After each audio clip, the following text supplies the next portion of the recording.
क्या दिन दिखा रही है सियासत की धूप छांव। जो कल सपूत थे वो कपूतों में आ गए, थे इस कदर अजीम के पैरों में ताज थे, इतने हुए जलील के जूतों में आ गए। पनून केस में निखिल गुप्ता, मोदी ने कहा था कि हमने घर में घुसकर मारा, तो निखिल गुप्ता को किसने ऑर्डर दिया था पनून को मारने का?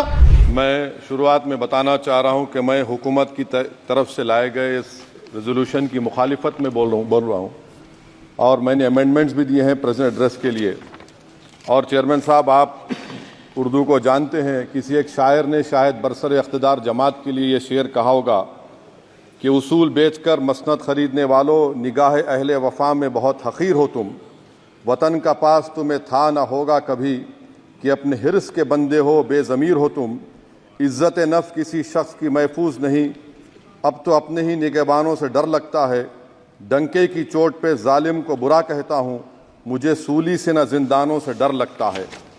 मोहतरम चेयरमैन साहब, मैं आज इन लोगों की तरफ से बोल रहा हूँ जो दिखते तो हैं, जिनके बारे में बात तो होती है मगर उनकी कोई नहीं सुनता। मैं उनके बारे में बोल रहा हूँ जिनके बारे में वज़ीर आज़म मोदी ने कहा था कि घुसपैठी है। मैं उन बेटियों और माओं के बारे में कह रहा हूँ जिनके बारे में मोदी ने कहा कि ज़्यादा बच्चे पैदा करते। मैं उन मासूम नौजवानों के बारे में कह रहा हूं जिनको मॉब लिंचिंग के जरिए मारा जा रहा है। मैं उन बेजुबान माँ और बाप के बारे में बोल रहा हूं जिनकी औलाद आज इस हुकूमत के गलत कानून के चक्कर में जेलों में सड़ रहे हैं। सर, मैं दस्तूर जब इस ऐवान में बन रहा था, संविधान बन रहा था, तो उस वक्त अलहदा वोटर लिस्ट और इंतखाबी रिजर्वेशन की बात आई, तो उस वक्त के हमारे फाउंडिंग फादर्स ने, हमारे बुजुर्गों ने, दोनों समुदाय के हिंदू और मुसलमानों ने फैसला किया कि हम इस पर राजी नहीं होंगे। बल्कि उन्होंने क्या कहा था हमारे फाउंडिंग फादर्स ने, उन्होंने मुखालिफत की थी अलहदा वोटर लिस्ट की और इंतखाबी रिजर्वेशन की। उन्होंने कहा था, I quote sir, it is the duty of majority community to ensure that minorities are elected in the representative numbers.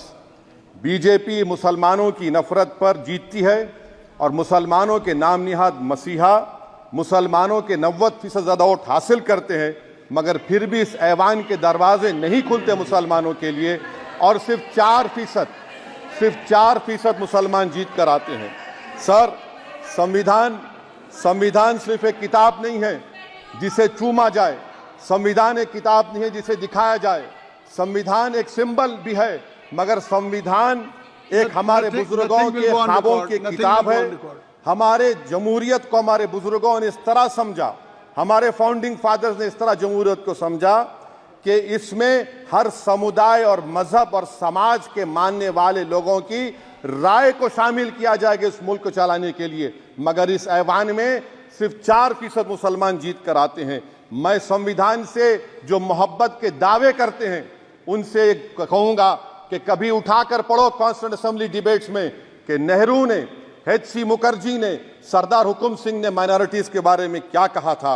Sir, वतन अजीज का मुस्तकबिल कैसा होगा जब बीजेपी मुझे गायब करना चाहती है और दीगर हिज़्ब इख्तिलाफ की पार्टियां के लिए मेरा वजूद सिर्फ वोट डालना और अपनी खबर में जाकर सो जाना है। इसीलिए आप देखते हैं कि ये समाजी इंसाफ है सर कि 4% मुसलमान जीत कर आते हैं। सर, इस ऐवान में ओबीसी समाज के एमपी अब अपर कास्ट के एमपी के बराबर हो चुके हैं।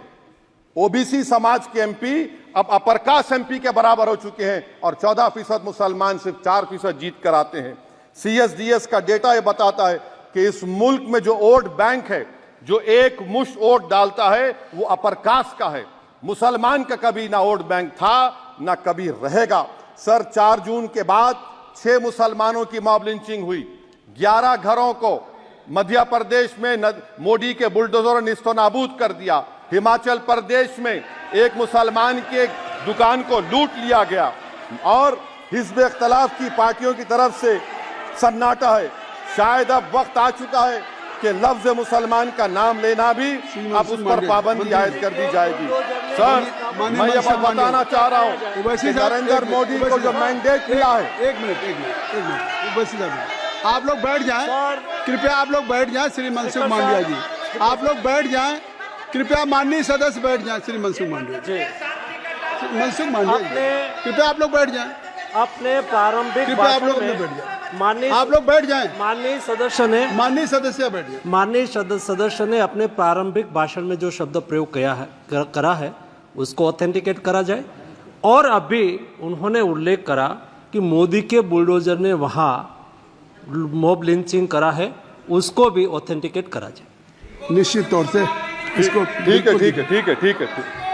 ठीक है। उवैसी साहब, जब भी कोई बात नहीं सर, आप चेयर पर बैठे हैं जी, इसलिए आप मंत्री जी को पेट में दर्द हुआ, माशाल्लाह, शुक्रिया उनका। नहीं, तो सर मैं मंत्री की जवाबदेही है ये अरे ये नहीं, मंत्री इससे बुरी बात क्या है? पेट में दर्द हो सकता है, वो दर्द ये सब ठीक। अच्छा दर्द हुआ, चलिए दर्द हुआ, दिल का दर्द हुआ।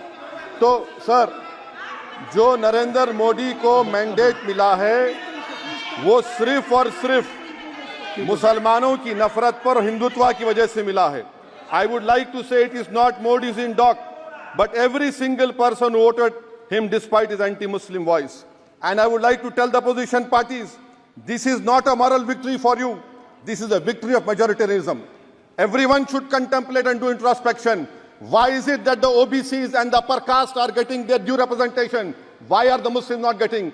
Are we here only to vote for you and not to get elected? If that is the case, please tell us that we are only here to vote for you.